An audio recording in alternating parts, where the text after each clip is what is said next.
Friends are really important people. They can help you in the loss of a loved one, make you laugh at your darkest moments, and stand up for you. Most of us end up making our friends in school. As for me, I was never too much of a social butterfly, so it took me up until high school to finally make some friends. Of course, since I was so reluctant to meet anyone for so long, I wasn't considered popular. But who even wants to be popular? After all, you're only in high school for a couple of years of your life, and then you're gone, most likely never seeing those people again. Then again, there's always that inner thirst for attention, one that's so strong in certain people. My friend Caleb had that inner thirst. Caleb was a wealthy kid who had a good home life. His parents were still together, he was an only child, and he even had his own cell phone, TV, and computer, which at the time was sort of a rarity. But Caleb hungered to be popular, even though he never said it out loud. I could see it in his eyes, the way he looked at the popular kids strutting down the hall with big crowds around them. Who could blame him?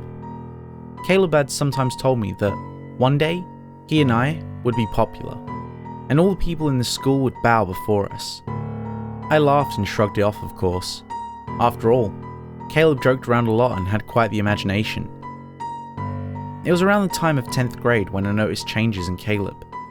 He started hanging around with our group less, and used to scribble down stuff in a journal, and spend most of his time at his house. Around this time, YouTube also started to get popular, so I didn't have much time to ask him about it, as I was eagerly waiting to see what the world would share next. Anyway, Caleb and I were best friends. I'm pretty sure we were closer with each other than anyone else in the group. Before he started to become so antisocial, we would hang around each other a lot. Once, Caleb even almost got his class switched so we could have the same schedule. But two boys hanging out all the time also meant we were the butt of many gay jokes. It didn't help that both our names happened to partially rhyme with said word, my name being Raymond, and you already know his name. So we arguably had the worst nicknames in the whole school. This really bothered Caleb, but I didn't take too much offense since I knew that the important thing to focus on in school was education. But being the good friend I was always sure to calm Caleb down after one of the names was shot at us. One day I'll never forget is when the facts started happening. The internet is full of facts and myths, and Caleb sure liked his facts. However, he never got normal facts such as, did you know there's a mushroom species named after SpongeBob? Or did you know an adult dog had 42 teeth? No. He had an interest in serial killer facts. It was always one a day, and obviously disturbing for my friends and me. We didn't take action for a while, until a couple of months later when he started doing 5 facts a day.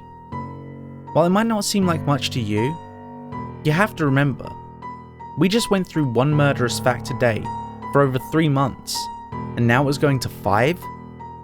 We all had a meeting at my friend Sky's house to discuss Caleb's behaviour. Sky himself suggested that maybe Caleb was starting to become a goth or emo, since that was the new popular thing at the time. We all considered it, but it was ultimately shut down since Caleb still had his normal clothes and hair. If he was truly goth or emo, he would have most likely dyed his hair black by now, or at least wear black clothes more often. My other friend, Jackson, suggested that maybe this was all a stunt to get attention. Caleb did love attention, and it would make sense for him to go in this deep if it meant he might get a shimmering glimpse at popularity. I was feeling rather sick, so I decided to leave the meeting early, as it was going to be a sleepover meeting. My friends waved me goodbye as I started walking home. My parents went home. They were going on a business trip, and I wasn't sure if my younger sister was even home, seeing as she had some kind of party with her friend. Either way, it was just me alone walking home. I remember it being about 8 or 9 o'clock, and it was especially cold. I shuddered as I hugged my light jacket close to my body. The streetlights my only guide to my house. As I trudged through the coldness, I saw another figure walking on the opposite side of the street. I started to gain pace when I passed the figure. I had seen movies where the figure jumps out and kills you, and at the time, I should have known that the event of that actually happening was very slim, but I was still a dumb teenager at the time. Of course, my imagination was just being overactive. The shadowy figure was soon gone, and I was left alone again. I laughed at how silly I was for actually thinking that someone, or something, was going to attack me. At least until the figure came back. No, it wasn't running. It just must have turned around and went back. I could see out of the corner of my eye, but I didn't want to stare. Then, I saw the figure start to jog, so I went into a sprint. The figure was close and behind me, calling my name. "Raymond!" it called. "Raymond, wait up!" The fact that the shadow even knew my name was enough to get me running for my life. However, as I ran, I noticed the voice sounded familiar. Just as it caught up with me, I realized who it was. I stopped and uttered one word. "Caleb?" The figure nodded and stopped right in front of me. "Raymond," he said. "I know about the secret meeting you had." Crap, I thought as he stared at me in disbelief. I'd have thought that maybe he was just lying. Another one of his jokes. I laughed. "Yep, and then we totally TP'd the principal's house," I said in a sarcastic tone. Caleb just looked at me with a serious face. I wasn't joking. I know about the meeting. Sky, Jackson, Albert, Alan, and Sam were there. I sighed and decided to face the consequences. Fine. We had a meeting. The only reason you weren't invited was because, well, it was about you. Caleb's serious face turned to one of shock. "Don't worry though," I started. We're just worried about your health. You've been acting pretty strange as of late. All these murder facts and all. I didn't want any more questions, so I ended mine with a question I've been dying to ask. How did you know we were all having a meeting? Caleb simply chuckled lightly and replied, "I called your house and you weren't there." Then, he walked off. I was still confused, but then I realized he implied I had no social life outside our gang. I growled a little and continued on my way home. What Caleb didn't know was that that comment inspired me to start to change my life. I became more social, went out more, even got a girlfriend. No, I wasn't popular, but nor did I want to be. But this was enough, at least for me. People at least knew my name now. As for Caleb, all my new friends seemed to make him very jealous. This jealous behavior peaked when I told Caleb about my girlfriend, Laura. I didn't understand why he was acting so jealous. I still made time to be with the group. He was still my best friend, and the only nights I wasn't around were Wednesdays, debate club meetings. Life was great at the time, but little did I know, my world was about to change forever. I encouraged Caleb to join more clubs, so maybe he could make more friends and possibly be even more popular. He couldn't join the football club since the season already started, but the next most popular club was the hunting club, which accepted newcomers almost any time. Over the months, I didn't see Caleb too often. Whenever I tried to call Caleb, using my house phone, we weren't all rich, he just replied that he was busy with hunting club. I just shrugged it off and accepted the fact that my best friend was lost to the hunting club. Aren't you supposed to lose at least one friend in high school? Well, my life was going extremely well. I managed to stay out the high school spotlight. I had a loving girlfriend, and my friends and I, excluding Caleb, were about to get the new video game we all pitched in for. However, there was a sad feeling of losing Caleb lodged in the back of my mind. Yes, I knew it was normal to lose a friend one way or another, but I've never actually dealt with it. Knowing something and dealing with something are two different things after all. They say, before something life-changing happens, you remember everything that happened before it. For example, my friend Sam said that his aunt was eating a donut when JFK was assassinated. Well, it was March 13th when all hell broke loose. No one saw it coming, not even me. Caleb came in with 2 shotguns and began shooting people left and right. All my new friends, even Laura, were gunned down.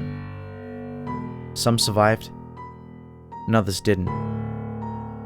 Teachers were scrambling to hide us. We were freaking out, and the bullets just kept flying. And to think, the day started with my friends and I waiting eagerly for school to be out. And now, the thought of a new video game was the last thing on my mind. My thoughts were crowded. People were screaming. Big bangs were going on and on. It was hard for me just to concentrate. Hard for me to even breathe. Caleb, my friend of 2 years, was killing people left and right. Not just any people. People who meant a lot to me. I was suddenly taken out of my thoughts when Caleb strode over to me. "Come on," he said in a raspy voice. "Let's go. The police are going to be here soon, and if we leave now, we might be able to outrun them." I stared at him in confusion. "You expect me to go with you? You sick bastard. You just seriously injured or even..." I just took a deep breath. "Even killed some of our friends and people close to me. Why? Why in the hell would I dare to escape with you?" I wasn't even expecting an answer, but the one I got in response shocked me. "Because I love you, Raymond. Ever since I first saw you in 6th grade, when I transferred here, you helped me come out of my shell and realize who I am." I looked disgusted at him. Not because of his attraction to me, but because he was willing to do all this because of me. I was the source of the issue. I feel bad for the LGBTQ community. People like Caleb are probably why they get such a bad reputation. Either way, I took a deep breath, and with a shaking voice, I told Caleb that he was sick and that I'd never love someone like him. What happened next made me half wish I kept my mouth shut, and half relieved that it was over. Caleb took one of his guns and pointed it inside of his mouth. Before I could try to stop him, he pulled the trigger and was gone. I collapsed on the floor, weeping. I'd just witnessed a school shooting. I'd just witnessed people die, get seriously injured. And I'd just watched my former best friend shoot himself. Caleb, the boy who could have everything he wanted, except popularity, and acceptance for his sexuality. 16 people were injured. 4 were killed, including Caleb. Sky, Alan, Laura, and Caleb were all gone from this world. I soon learned that Caleb was scribbling his plans into his journal, and he was kicked out of the hunting club for destroying a decoy. It then made sense to me that he'd only joined that club so he could learn how to shoot and aim a gun. It's a shame what happened to Caleb, but at the same time, he was asking for it. There were many ways he could have dealt with his feelings and actions. He chose not to, and he chose to go through with the shooting. Later that week, the police came to my house to question me, and within a month, the community seemed to be over the shooting. I was more unpopular than ever at school, and people even seemed to be afraid of me. Jackson, Albert, and Sam were all that was left of our original group. My other 13 friends didn't want to be around us after what happened. Jackson's legs ended up being mangled pretty badly, and he had to be put into a wheelchair. Albert was mostly fine, but was having trouble dealing with the death of his twin, Alan. Sam ended up having to get his arm amputated. I think the worst part of all of this, though, was that it inspired more kids to shoot up more schools. Still today, the shootings aren't over, but it's over now where I live. Jackson, Albert, and Sam all ended up growing into fine, successful young men. The victims of the shooting ended up getting a fountain dedicated to them, even Caleb. I'm now married with 2 kids. I go around schools telling the tale of Caleb Marcus. I'm warning them about the dangers of feeling left out and getting too attached to someone. Not a day goes by where I don't wonder if things could have gone differently if I did something else. Hopefully you learned something too about my ex-friend Caleb. Thanks for sticking around to the end. If you enjoyed today's story, make sure to leave a like. And if you want to see more stories like it, make sure to subscribe and hit that bell icon. That way you'll never miss a story. Oh, and don't forget to follow me on Twitter. That way you can keep up with the latest goings on in my life and the channel's.